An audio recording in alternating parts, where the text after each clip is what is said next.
오늘은 태어난 곳으로 돌아감이라는 제목으로 하나님 말씀을 상고하려고 합니다. 어떤 사람에게 두 아들이 있었는데, 예수님의 비유입니다. 어떤 사람이 두 아들이 있었는데 그 둘째 아들이 아버지에게 자기에게 남겨줄 유산을 먼저 남겨달라. 사실 유산이라고 하는 것은 죽기 전에 이렇게 자식들에게 아버지의 뜻대로 이렇게 나눠주는 거 아닙니까? 누가 요구해서 될 일이 아니고 아버지가 나눠주는 거고, 아들에게는 사실은 권리가 없어요. 아버지가 주지 않는다 할지라도 아들은 달라고 할 권리가 없습니다. 근데 당돌하게 이 둘째 아들이 아버지에게 재산 중에서 자기에게 돌아올 분기, 자기의 몫을 달라 하고 이렇게 요청을 합니다. 근데 아버지는 이 아들을 알고 있어요. 왜냐하면 세상을 경험하지 않은 아들이 돈 가지고 나가서 사업한다고 한들 잘 될 리가 없잖아요.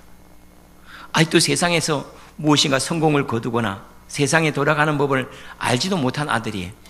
가면 분명히 그 재산을 탕진할 것을 알면서도 그 재산을 자식의 몫으로 주려고 했던 그 몫을 자식에게 줍니다. 그 아들은 몇 날이 못 되어서 자기가 의도했던 대로 재산을 다 가지고 아버지가 없는 곳, 먼 나라로, 다시 말하면 아버지에게 간섭받지 않는 곳, 자기가 원하고 자기가 기뻐하는 무엇이든 행할 수 있는 곳, 자기가 아버지가 될 수 있는 곳으로, 자기가 하나님처럼 살 수 있는 곳으로 다 재산을 챙겨가지고 떠나버립니다. 그런데 이 아들이 오래 가지 않아서 그 가지고 왔던 재산을 다 탕진을 하고 허랑방탕하면서 재산을 다 써버렸는데, 하필이면 그때 흉년이 와요. 재산 다 떨어졌죠. 그런데다가 경제적으로 위기를 만났죠. 그러니까 할 곳이 없잖아요. 여기저기 일을 찾다가 가서 일을 찾은 곳이 돼지를 치는 일을 만납니다.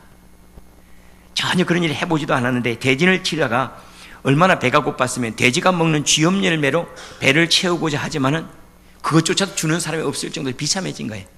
완전히 거지가 돼버린 거죠. 이제 아무것도 의지할 데가 없는, 그리고 먹을 것조차도 없는 그런 상태가 되었을 때 비로소 아버지 집이 보이는 거예요. 그때 아버지의 생각이 나는 거예요. 오늘 말씀을 17절에 보면 이에 스스로 돌이켜 이런 얘기를 하죠. 이 말씀이 무슨 뜻이냐면 정신 차리고 보니까, 그 말이에요. 정신 차리고 나니까 다 없어지고 나니까 정신이 든 거예요. 다 없어지고 나니까 정신이 차려졌는데 그때 보니까 아버지가 보이는 거예요. 정신을 차렸다는 것은 아버지를 보는 거죠. 뭐 보이지 않던 아버지가 보이는 거예요. 보이지 않던 집이 보였던 거예요. 그래서 그가 집으로 돌아갈 생각을 하는데 염치가 있어야 말이죠. 아버지 앞에 하고 온 게 있잖아요. 자기는 금유한행할 줄을 알고 많이 챙겨서 돌아갈 줄을 알고 그렇게 생각했는데 완전히 거지가 돼서 쫄딱 망해가지고 돌아가려고 하니까 이게 체면이 서지 않잖아요. 그래서 그가 생각하기를, 내 아버지 집에는 양식이 풍족한 품꾼들이 얼마나 많은가.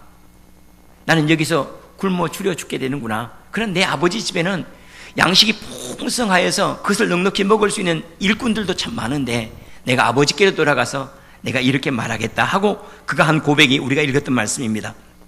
내가 아버지께로 돌아가서 하늘과 아버지께 내가 죄를 지었으니까 지금부터는 내가 아버지의 아들이라고 내가 이게 돌아온 것이 아닙니다. 나를 아버지의 많은 품꾼 중에 하나로 나를 써주십시오. 나는 아버지의 아들로 돌아온 게 아닙니다 하고 이렇게 말하면 그래도 아버지께 나를 받아주시지 않을까 하는 그런 마음으로 그가 집으로 돌아오게 됩니다. 집으로 돌아오는 게 사실 쉬운 일이 아니죠. 나갈 때 얼마나 큰 소리 치고 나갔겠습니까? 우리 집으로 돌아오려고 한 터벅터벅 돌아오니 집이 저 상가가 먼데, 그런데 아버지가 먼저 와서 기다려요. 왜 그럴까요? 돌아오다가 돌아가 버릴까 봐. 제일 어려운 길이 모퉁이 돌아서 바로 앞에 집인데 그 모퉁이 돌아서는 게 얼마나 어렵습니까? 갈등하지 않도록 아버지가 먼저 와서 기다립니다. 아버지가 먼저 아들이 오는 것을 알아봤어요. 아들은 아버지를 몰라봐도 아버지는 알아봤죠. 그러니까 아버지는 아들이 집 나간 때부터 계속 기다렸던 거죠. 그날 올 거라고 기다린 거 아니잖아요. 계속 아들이 나갈 때부터 분명히 다 탕진하고 돌아올 것을 알고 아버지는 기다리다가 아들이 오는 것을 알아차고 먼저 달려가서 그 아들을 끌어안고 그리고 입을 맞추면서 측은히 여겼다 그래요. 불쌍히 여겼다는 거예요. 불쌍히 여겼다는 거예요. 아들이 아무리 똑똑해도 아버지가 보면 불쌍하고 아무리 탁월해도 세상에 내보내면 못할 것 같지 않습니까? 아들을 보니까, 그것도 거지 행색으로 돌아온 아들을 보니까 얼마나 마음이 아팠겠습니까? 아들이 아버지 앞에 엎드려서 이렇게 얘기를 합니다. 내가 하늘과 아버지께 죄를 지었사오니 지금부터는 아버지의 아들이라 일컬음을 감당하지 못하겠습니다. 내가 하늘과 아버지께 죄를 지었으니까 내가 어떻게 아들이라고 하겠습니까? 정신 차린 거예요. 이제 전에는 내 분깃을 주십시오, 마땅하게 마치 자기 권리가 있는 것처럼 아버지 앞에 행하다가 나는 아버지 앞에 아무런 권리가 없는 품꾼일 뿐입니다 하고 이렇게 고백을 하는 거죠. 그때 아버지는 아무 말도 안 묻습니다. 그 아들에게 네가 어디다가 탕진했느냐, 어디에 있었느냐 이런 말씀 한 말씀도 안 해요. 제 같으면 안 그럴 것 같아요. 이놈 자식 그 많은 재산 어디다가 썼냐, 어디다 그것을 다 낭비했냐 하고 그렇게 물어야 되는데, 그런데 한 말씀도 묻지를 않으세요. 예수님께서 가늠한 여인을 만났을 때도 그렇게 하시죠. 그 여인이 분명히 현장에서 가늠하다 잡혀왔는데 한마디도 묻지를 않으세요. 무슨 죄로 잡혀왔는지, 어떻게 다 잡혔는지, 왜 그 일을 했는지 한마디도 묻지 아니하시고 나 너를 정죄하지 않는다 하고 말씀을 하세요. 나도 너를 정죄하지 않으니 다시는 그러지 말아라, 다시는 그 길 가지 마 하고 받아들이는 것처럼 이 아버지도 이 아들을 그냥 받아들입니다. 그리고 종들을 시켜서 제일 좋은 옷을 그에게 입히고 그리고 손에 가락지를 끼워요. 이 가락지는 자격을 얘기해요. 의복은 신분을 얘기해요. 신분도 회복시키고 그리고 아들의 자격, 아들의 권세도 회복시켜 줍니다. 뿐만 아니라 발에 신을 신겨요. 발에 새 신을 신겨요. 왜요? 새 땅으로 들어왔으니까. 이것은 거룩한 땅이니까, 아버지의 집이니까 새 신을 신긴 거죠. 그리고 살찐 송아지를 끌어다가 잡고 잔치를 벌립니다. 살찐 송아지를 잡았다는 가장 큰 잔치를, 살찐 송아지를 잡으면 가장 큰 잔치를 벌린 겁니다. 그리고 그 아버지 하는 말이 내 아들은 죽었다가 다시 살아났으며 그래요. 내 아들, 옛날 아들 죽었다는 거예요. 이 아들 새 아들이라는 거죠. 옛날 거 잊어버렸다는 거죠. 주님께서 하신 말씀이 동이 서에서 먼 것 같이 우리 죄악을 옮기시고 나는 우리의 죄악을 주님께서 기억지 아니하신다 하고 주님이 말씀을 하세요. 내가 잃었다가 다시 얻었노라. 내 아들은 다시 얻었대요. 주님께서 그런 말씀을 하셨죠. 이전 것은 지나갔으니 보라 새 것이 되었도다. 그리고 잔치를 즐겁게 벌였다 하는 그러한 이야기를 예수님께서 비유로 말씀을 하세요. 비유라고 하는 것은 무엇인가 메시지를 담아서 알기 쉽고 이해하기 쉽도록 얘기로 만들어낸 거예요. 도대체 예수님께서는 이 비유를 통해서 우리에게 무엇을 얘기하고 있을까요? 단순히 옛날 동화처럼 얘기하는 것이 아니라 무엇인가 우리에게 하나님의 마음이 어떠한지, 우리의 상태가 어떠한지, 우리가 돌아올 때 어떻게 돌아와야 되는지 거기에 대해서 말씀을 하고 있는데요. 먼저는 주님께서 이 비유를 통해서 우리에게 하신 말씀은 우리가 하나님의 아들이라는 것을 얘기하고 있습니다. 지금은 비참하고 이 탕자처럼 지금 아무것도 가진 것도 없고 쥐염 열매를 먹을지 모르지만은 그러나 본래 우리가 이런 사람이 아니라는 거예요. 본래 우리 집에는 먹을 것이 많고 풍족한 품꾼들이 많아요. 그곳에는 아버지가 계시고 평강이 있어요. 우리가 본래 돌아가야 될 자리, 바로 거기가 아버지의 집이라는 거예요. 지금 우리 교회 식구들이 한 5분의 3 정도는 가버리신 것 같은데요. 7분의 4를 가셨는가? 너무 많이 가신 것 같아요. 근데 다른 데로 간 게 아니죠. 태어난 자리로 간 거예요. 시작된 자리로 간 거예요. 자기들이 태어났고 자기들이 시작한 곳이 고향이고 부모님 아닙니까? 성경에 보면 부모를 공경하라 하는 말씀을 사람들과 관계에서 첫 번째로 둡니다. 왜냐하면 부모는 시작이기 때문에 그래요. 그래서 부모와의 관계가 비틀어지면 다른 것이 다 비틀어지기 때문에 부모에게 효도하고 공경하는 것, 거기에서 모든 복이 흘러나온다는 것을 주님이 말씀하세요. 이것이 약속 있는 첫 계명이니 그래요. 부모님과의 관계가 비틀어지면 다른 모든 것들은 다 잘 될 수가 없다는 거예요. 그러나 부모와의 관계가 바르면 땅에서 잘 되고 장수하리라, 오래 산다는 거죠. 모든 복이 이거 아닙니까? 오래 살고 잘 살면 되지 뭐 더 이상 뭐가 필요합니까? 뭐 그게 다 복 아니겠어요? 근데 이것이 다른 데서 시작되는 것이 아니라 아버지에게서 시작이 된대요. 우리가 태어난 곳이 어딘가 하는 것을 참 중요합니다.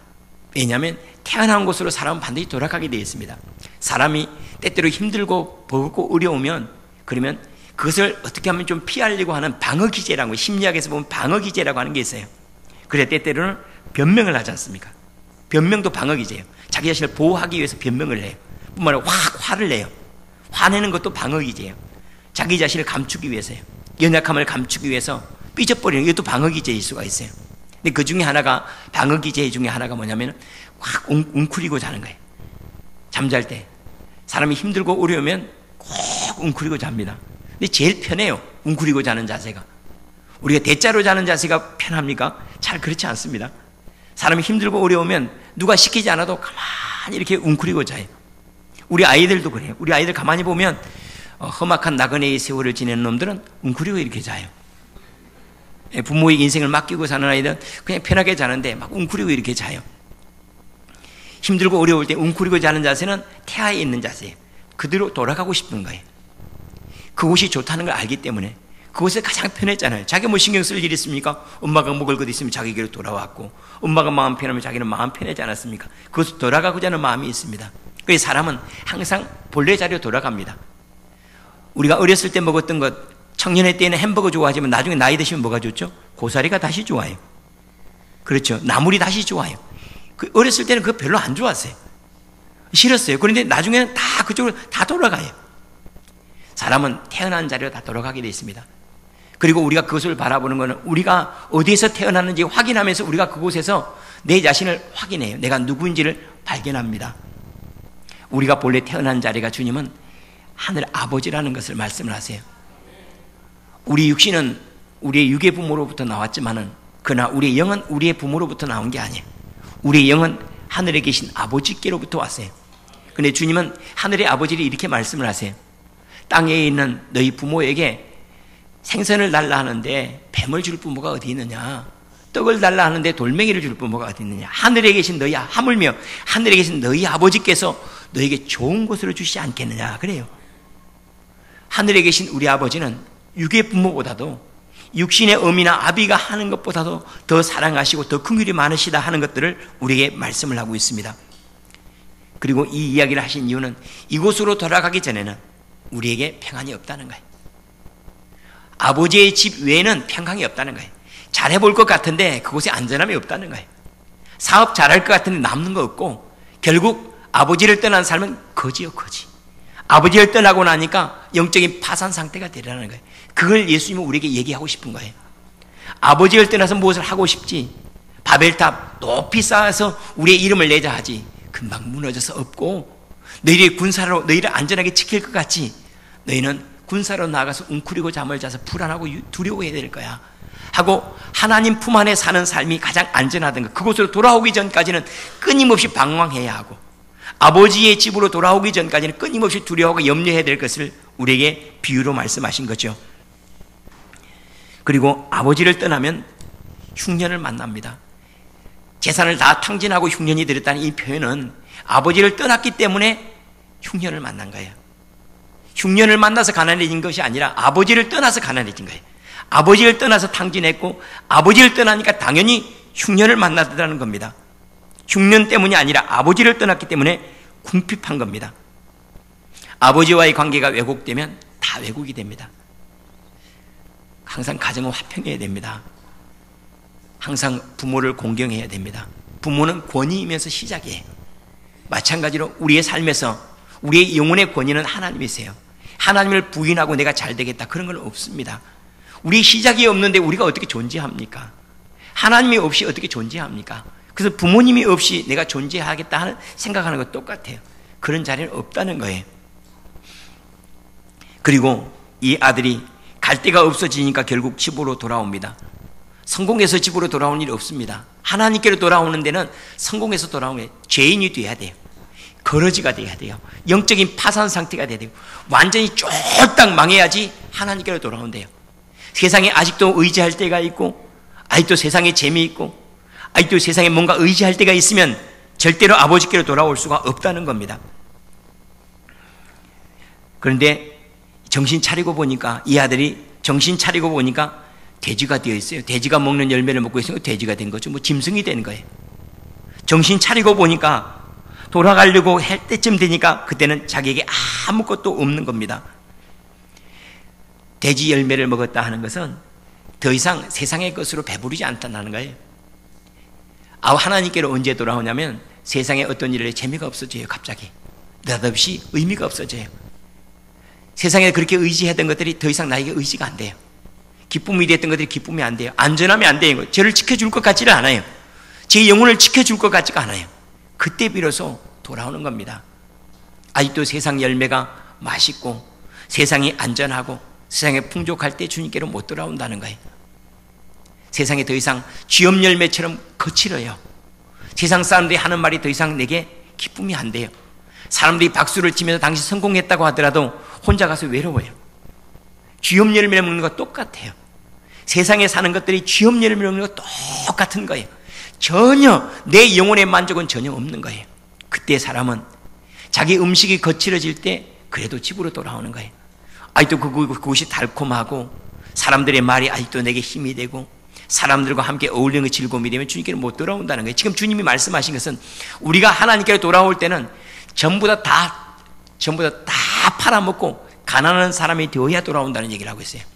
철저하게 아무짝에도 쓸모없는 사람, 누구도 받아주지 않는 사람, 짐승 외에는 더 이상 갈 곳이 없는 그 사람이 될 때 우리가 비로소 하나님께로 돌아오게 되리라 하고 말씀을 합니다. 그때 이 아들이 하나님께 하늘에 계신 하느님과 내 아버지께 내가 범죄하였사오니 지금부터는 나를 아들이라 부르지 말고 나를 품꾼의 하나로 써주십시오 하고 이렇게 고백을 하죠. 저희 가정에 이제 아이들을 많이 키우다가 보면 뭐 이런 일 저런 일 다 겪지 않습니까? 그런데 가장 화평할 때가 있습니다. 가장 화평할 때가 두 시기가 있는데 하나는 용돈 주기 전날 제일 화평합니다. 용돈 주기 전날 애들이 그냥 청소도 잘하고 시키는 대로 막 웃고 막 그럽니다. 또 하나는 잘못한 게 있을 때 그때 막 화평합니다. 저도 집사람하고 화평할 때가 제가 집사람한테 미안한 것이 있을 때 꼬리를 막 흔듭니다. 미안하니까요.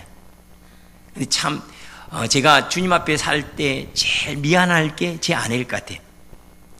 장로님도 그러죠.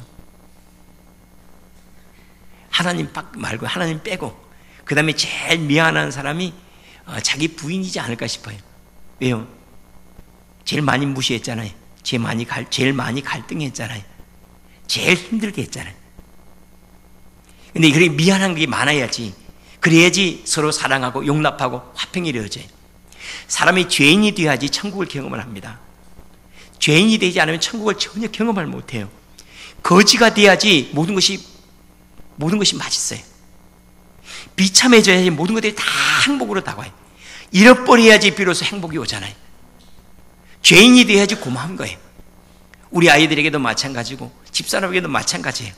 제가 미안해져야지, 그래야지 아이들에게 화평을 요구합니다. 화평을 말하죠. 늘 미안한 마음, 죄인된 마음, 그 속에서만 하나님을 경험할 수 있어요. 그래서 아버지께로 돌아가려면 반드시 영적인 파산 상태가 돼야 됩니다. 완전히 자기 자신에게 의의가 없어야 돼요. 하나도 가져갈 게 없어야 돼요. 우리가 뭐 세상에서 받은 상패라도 하나 가져가고 세상에서 박수해 제가 그래도 아버지 제가 세상에 이런 일 했습니다 가져갈 거 있으면 천국 절대 경험하지 못합니다. 하나도 가져갈 게 없어서 아버지 앞에 거지 행색으로 하나도 자랑할 것 없어서 예수 이름 외에는 의지할 데 없어서 내가 주님의 보혈만을 의지합니다. 진짜 주님의 보혈만을 의지합니다. 나는 내 공로가 하나도 없어서 예수 보혈을 의지하여 내가 주님 앞에 나아갑니다. 이 믿음 없으면 우리가 하나님을 못 만나요. 교회는 올 수 있을지 모르지만 천국은 경험을 못해요.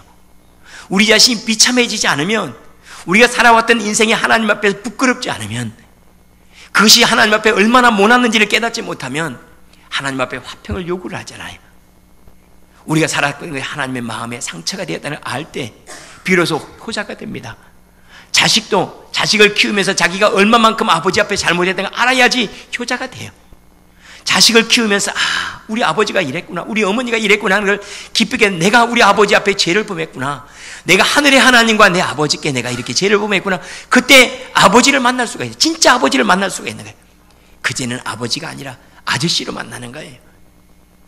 그제는 감사로 만나는 게 아니에요. 마치 아버지 앞에 내 권리를 주면 혹시 내게 유산 남길 게 있으면 내게 남겨주십시오, 그렇게 만나는 거예요. 그러나 우리가 비참해지고 우리가 주님 앞에 부끄러워져서 주님, 나는 예수 보혈, 우리 주님의 사랑 외에는 내가 의지할 데가 아무것도 없습니다. 자랑할 구석이라는 한 구석도 없습니다. 제가 행했던 모든 것들이 다 범죄입니다. 어떤 거 붙잡고 싶은 것이 아무것도 없고 가지고 돌아가고 싶은 것도 아무것도 없습니다. 제가 아버지의 집에 가지고 와서 의롭다고 얘기할 만한 아무것도 없습니다. 그때 비로소 우리가 예수 보혈 의지하여 항상 빛을 보도다, 이러한 찬송을 우리가 할 수가 있습니다. 우리 찬송 하나 했으면 좋겠습니다. 예수 보혈 의지하여서 우리가 하나님 품으로 들어가는 보혈 찬송인데, 보혈을 지나 하나님 품으로, 보혈을 지나 아버지 품으로, 보혈을 지나 하나님 품을 한 걸음씩 나아가네. 존귀한 주 보혈이 내 영을 새롭게 하시네. 존귀한 주 보혈이 내 영을 새롭게 하네.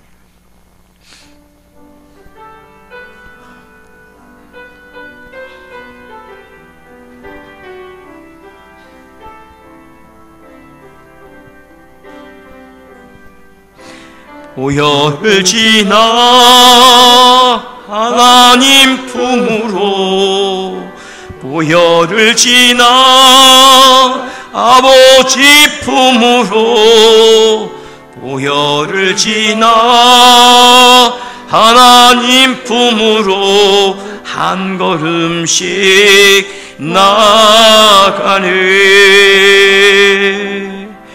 보혈을 지나 하나님 품으로, 보혈을 지나 아버지 품으로, 보혈을 지나 하나님 품으로 한 걸음씩 나가네. 존귀한 주 보혈이 내 영을 새롭게 하시네. 존귀한 주 보혈이 내 영을 새롭게 하네. 존귀한 주 보혈이 내 영을 새롭게 하시네. 존귀한 주 보혈이 내 영을 새롭게 하네. 우리가 자랑하는 것 때문에 하나님 못 만납니다. 우리의 조그만 의 때문에 하나님 못 만납니다. 우리가 가지고 있는 지식 때문에 하나님 못 만나는 경우가 얼마나 많은지 모릅니다. 아직도 의지할 구석이 있어서, 아직도 자랑할 때가 있어서 천국을 경험하지 못하는 일이 얼마나 많은지 모릅니다. 완전히 비참해지면 아무것도 의지할 데가 없고 우리가 살아왔던 모든 일들이 다 부끄럽게 될 때, 그때 우리는 비로소 하나님과 화평하게 됩니다. 자랑할 게 없으니까 화평하죠. 우리 자식들도 자기들이 뭔가 되면 당연히 뭘 받아야 되는 것처럼 뭘 요구합니다. 화평이 이루어지지 않습니다. 그러나 제가 우리 아이들에게 죄인이 되면 제가 우리 아이들과 화평을 할 수 있고, 제가 우리 성도들에게 못해주면 그럼 우리 성도들이 다 고마워요. 제가 막 뭔가 했다고 생각하면 우리 성도들이 괘씸해져요. 그런데 우리 성도들에게 미안해지면 그러면 그냥 화평해지고 다 고마운 사람이 돼요. 아버지 앞에 죄를 짓고 나니까 아버지가 고마운 분이 된 거예요. 아버지가 다 써버리고 나니까 아버지께 고마운 마음이 든 거예요. 그래서 집으로 돌아가니까 다 아버지 거네요. 자기가 아버지한테 달라고 했던 것도 나중에 알고 보니까 다 아버지 거예요. 자기 게 하나도 없었던 거예요. 그런데 지금까지 마치 자기 것인 양 살아왔어요. 마치 우리가 당연히 80년을 살아야 되고 90년을 살아온 줄로 착각을 하고 살아왔어요. 10년을 살아도 20년을 살아도 다 은혜인데, 근데 우리는 80년, 90년을 살아도 다 우리가 본래 그런 걸 가지고 태어난 줄로 알아요. 근데 우리가 비참해지고 우리의 영적인 파상 상태에 아무것도 없다는 걸 알고 난 다음부터는, 그때부터는 하나님의 나라를 경험하기 시작하게 되었다는 겁니다. 주님 앞에서 우리가, 주님, 저는 비참합니다. 주님 앞에 저는 비참합니다. 하나님의 긍휼하심을 제가 원하고 용서를 바랄 뿐이지 저는 하늘과 아버지께 범죄한 자입니다. 이런 믿음의 고백이 끊임없이 있다면 우리는 매사가 하나님의 나라고 모든 일들이 하나님의 간섭하심과 기쁨으로 가득할 것입니다.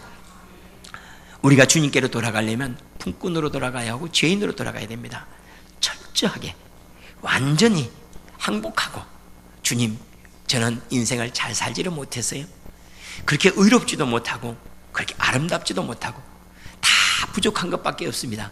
그래서 저는 주님 앞에 긍휼을 얻기를 원합니다. 이런 믿음의 모습이 우리 안에 있기를 원합니다. 아들이 이렇게 돌아올 때 이 아버지는 아들을 그대로 받아줘요. 참 묘한 것은, 제가 분명히 잘못했는데 제가 잘못하면 우리 어머니가 미안을 해요. 그렇죠? 자식이 잘못한 것을 자식이 잘못했다고 해야 되는데, 자식이 잘못한 것을 부모는 미안하다, 내가 잘못 가르쳐서, 그렇게 얘기해요. 내가 너를 좀 더 교육을 잘 시켰다면 좋았었는데 내가 교육을 잘못 시킨 미안하다 그래요. 자식이 사업을 실패하면 자식 탓해야 되는데 내가 더 뒷바라지 못해 미안하다 그래요. 참 묘하죠. 자식은 부모를 사랑으로 볼모 잡고 있어요. 그리고 부모는 사랑 때문에 절대로 자식에게서 자유할 수가 없어요. 자식 낳은 죄인이에요. 자식 낳은 죄인. 자식을 낳았다는 죄 때문에 절대로 자식의 큰 소리를 못 쳐요. 자식이 아무리 잘못해도 다 자기 탓이 돼버려요. 자식이 죄를 지어도 자기가 죄인이 돼버려요. 세상에 손가락질하면 자기가 손가락질 받아요. 그래서 아들한테 또 미안하다 그래요. 미안하다, 내가 너를 잘못 키워서 미안하다고 울고 못해줘서 미안하다고 그래요. 참 묘하죠. 예수님께서 본래 하나님이셨던 분이 사람의 모양으로 오셔 십자가를 지신 이유가 뭘까요? 요 얘기죠. 자기의 죄로 생각한 거예요. 하나님께 우리를 보고 저놈 자식 괘씸하게 이렇게 말씀을 하실까요? 십자가 지기 전에는 그럴 수 있을까요? 주님께서 정말로 저는 괘씸한 놈, 내가 벌을 줘야지 그럴까요? 지금 주님께서 이 말씀을 통해 우리에게 보여주는 그게 아니에요. 다 주님 탓이라고 여긴 거죠. 다 주님 탓이라고 여긴 거예요. 아버지가 내 탓이다, 미안하다 하고 말하는 것처럼 하나님 우리의 죄악, 그것을 자기 탓으로 여긴 거예요. 그래서 자기가 짊어지고 하신 거예요. 그게 십자가죠. 이 십자가 앞에서 용납받지 못할 자가 어디 있습니까? 아버지 앞에서 용납받지 못할 자가 어디 있고 아버지가 받아주지 못할 자가 어디 있느냐 하는 거예요. 그러면서 아버지가 아들을 기다리신다고 얘기를 해요. 우리가 하나님께로 돌아갈 용기가 어디 있을까요? 하나님, 제가 담대하게 주님께로 돌아갑니다, 이렇게 말할 수 있을까요? 딱 하나밖에 없어요. 그래서 하나님의 사랑을 헤아리는 것밖에 없어요. 우리가 했던 것, 우리가 하나님의 의롭게 살았던 것 헤아리면 점점 위축돼요. 한 게 부끄러워지거든요. 받은 거에 비하면 한 게 너무 없어요. 그런데 주님의 사랑을 헤아리다 보면 그러면 돌아갈 수 있는 용기가 생겨요. 아버지의 얼굴을 생각하고 아버지께 제게 베푸신 은혜를 생각하면 그래도 받아줄 것 같아요. 품꾼으로라도 받아줄 것 같아요. 이렇게 사랑을 헤아렸던 사람은 뭐라고 고백을 하나요? 우리가 그 은혜로 인하여 믿음으로 말미암아 구원을 얻는다는 이것이 우리에게서 나는 것이 아니요 하나님의 선물이라 그래요. 아, 하나님 우리를 사랑하셨기 때문에 그래서 십자가를 지시고 죽으셨구나, 그래서 우리가 용서를 받았구나, 이것을 한마디로 은혜라고 그러는 거예요. 이것을 깊이 묵상하고 상고했던 사람이 사도 바울인데, 그래서 그는 로마서 8장에서 뭐라고, 누가 우리를 그리스도의 사랑에서 끊으리요 그래요. 다 자기 탓으로 생각하는 부모, 그 부모에게 자식을 어떻게 띄어내느냐는 거예요. 다 자기 잘못이라고 여기는 그 부모 앞에서 어떻게 그 자식을 어떻게 끊어낼 수 있느냐가 없다는 거예요. 우리가 그 사랑 안에 부르심을 받았습니다. 지금 예수님의 이 비유를 통해서 하나님은 너를 받아줄 준비가 되어 있다는 거예요. 그러나 너가 돌아올 때 그냥 돌아오면 안 된다는 거예요. 넌 돌아올 때 빈털터리로 돌아오고 거지가 되어서 돌아오고 영적 파산이 되어서 하나님의 부끄러운 자로 돌아와야 된다는 거예요. 자랑할 것이 있으면 절대로 안 된다는 거예요. 왜 말씀을 하시는가 하면 이 비유의 내용이 누가복음 15장 첫 번째 말씀에 나와 있어요. 이 비유를 하신 까닭이 예수님께서 세리들과 죄인들, 유대인들은 상종하지 않는 사람들이에요. 그 사람들에게 하나님 말씀을 가르치고 그 사람들이 식사를 하니까 그래도 의롭게 살아왔다고 여기는 바리새인과 서기관들이 야, 하나님의 아들이라고 하면서 저 예수라고 하는 사람은 어떻게 죄인들과 세리들과 음식을 같이 나눠 먹는가, 이렇게 말하는 사람, 그 사람들을 두고 하는 말이에요. 그 사람들은 누구예요? 큰아들이에요. 이 사람들은 누구예요? 죄인들이에요. 받을 수 있는 구석이 하나도 없어요. 이들을 받아줄 수 있는 데가 전혀 없는 거예요. 우리를 그대로 받아줄 수 있는 데가 누가 있습니까? 한번 생각해. 우리 속에 있는 것, 우리 생각으로 범했던 모든 것까지 얘기를 해서 그래 나는 당신을 사랑할 수 있어, 이렇게 받아줄 수 있는 사람이 한 사람이 있을까요? 저는 제 자신을 다 제 집사람에게 얘기하지 않습니다. 제 집사람에게 기분 좋은 말만 하고 제 속에 있는 죄악들 그런 거 얘기 안 합니다. 시험거리 돼서 미움받을까 봐. 제 안에 있는 거 다 얘기하면 제 집사람은 그래 나는 그래도 당신을 좋아합니다, 이런 말 못해요. 아마 저를 막 증오할 거예요. 어떻게 그런 생각까지 했어? 어떻게 그렇게 나쁜 놈이야? 아마 저를 버려볼까 봐 버림당하지 않기 위해서 제 안을 속이고 살아갑니다. 그건 아마 제 집사람도 마찬가지일 거예요. 제 집사람도 자기 잠깐 지나가는 생각들, 저를 미워했던 생각들, 때때로는 저주도 했을 거 아닙니까? 안 했을까? 그랬을 거예요. 그런 걸 제가 다 안다면 어떻게 받아들여지겠어요? 그런데 하나님 오늘 이 말씀을 하면 다 안 돼요, 주님은. 그럼에도 불구하고 받아준대요. 아버지와 부인의 차이가 여기 있죠. 어머니와 남편의 차이가 여기 다른 거예요. 부모는 다 받아줘요. 그리고 내 탓이라고 말해요. 그러나 이 부부간은 그렇지 않아요. 부부간에 넘어설 수 없는 선이 늘 있어요. 부모는 아니에요. 부모는 다 받아줘요. 다 자기 탓이라 받아줘요. 우리가 주님께로 돌아갈 때 정말로 내가 비참해지고 정말로 나에게 모든 것들을 정말로 하나님께 자랑할 수 없다고 고백할 수만 있다면 그때 우리는 하나님이 진짜 만난대요. 진짜 하나님을 그때 비로소 만난다는 겁니다.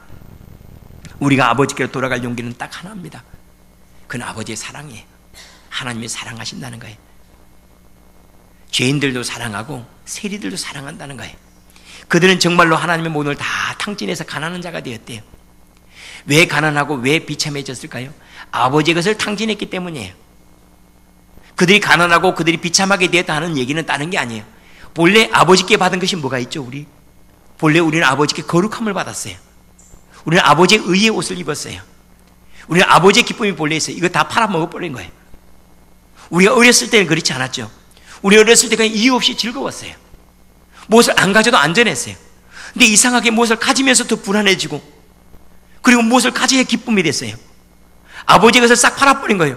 의도 팔아버리고 거룩함도 팔아버리고 우리 앞에 아버지로부터 받은 것이 아무것도 다 없어진 거예요. 마치 이 둘째 아들이 다 가산을 탕진하는 것처럼 우리는 아버지께로부터 받은 것을 싹 다 팔아버린 거예요. 그리고 나서 짐승이 돼버린 거예요. 아버지의 것이 없어지면 짐승되는 거예요. 우리 안에 하나님의 생명 없으면 짐승이에요. 돼지예요. 우리 안에 하나님의 거룩함이 없고 하나님의 의가 없으면 우리 짐승과 똑같아요. 그러나 너무나 감사하게도 주님은 짐승과 같은 우리를 그때 받으신다는 거예요. 그래, 이젠 너를 의지하지 않겠지? 이젠 너는 나를 소유할 수 있겠구나. 이 아들은 아버지께로 돌아옵니다. 이제 비로소 그는 자기의 기업이 뭔지를 알죠. 이 아들의 진짜 기업이 가산일까요? 아닙니다. 아버지입니다. 하나님은 우리에게 하나님 자신을 주고 싶었던 거예요. 이 자식이 분명히 가지고 나가면 다 탕진할 걸 알아요. 이놈이 장사를 해본 적이 있어야 말이죠. 인생을 한 번이라도 살았어 말아야 말이죠. 세상의 지혜를 다 가지고 있어야 세상을 잘 경영하는데 인생 한 번도 안 살아봤는데 자기가 살겠다고 고집하잖아요. 자기 인생 한 번도 안 살아봤어요. 그런데 자기가 주인인 것처럼 행세를 해요. 뻔하잖아요. 인생 탕진할 거. 그런데도 불구하고 주죠. 왜냐하면 이 자식은 이미 마음이 떠나버린 거예요. 아버지 앞에서. 마음이 떠난 자식 재산 안 준다고 해서 그 자식이 마음이 돌아오겠습니까? 차라리 그럴 거라면 집에 있는 재산 다 팔아서 가서 싹 망해보고 그리고 돌아와라는 거예요. 내 마음이 돌아오는 거예요. 내가 나를 가질 수만 있다면, 아버지를 가질 수만 있다면 나는 다 팔아도 괜찮다는 거예요. 아버지의 집을 발견할 수만 있다면, 우리가 아버지의 집이 편하고 하늘에 계신 아버지 안에 머무는 것이 기뻐할 수만 있다면 주님 다 우리를 위해서 다 포기할 수 있다는 거예요. 그래서 유산을 기꺼이 준 겁니다. 이 아들이 아버지께로 돌아와서 죄인이 되지 않으면 아버지의 모든 것 다시 또 팔아서 또 가요. 근데 이제는 자기 자신이 철저하게 깨지고 세상 맛 다 보고 쓴맛 다 보고 단맛 다 봤더니 결국 그것은 쥐염 열매밖에 안 되더라는 거예요. 그때 비로소 그는 아침에 식사를 해도 감사해요. 전에는 당연히 먹었는데 거지 되고 나니까 이거 감사해요. 자기는 자격도 없는데 아침밥을 대하고 있으니 얼마나 감사해요. 내 옆에 누군가 사람이 있다는 것도 감사해요. 거지 옆에 사람이 있어주니 얼마나 감사합니까? 거지하고 말을 붙여주니 얼마나 감사해요. 그때 아침에 눈을 뜨면 감사해요. 지난 눈을 뜨면 냄새 나는 곳인데 눈을 뜨면 하나님의 나라예요. 영광이에요. 얼마나 감사해요. 죄인이 돼야 아버지의 집이 보이고 다 탕진해야 하늘의 부유함을 가져요. 그래서 주님 말씀하여 가난한 자가 복이 있는 거야.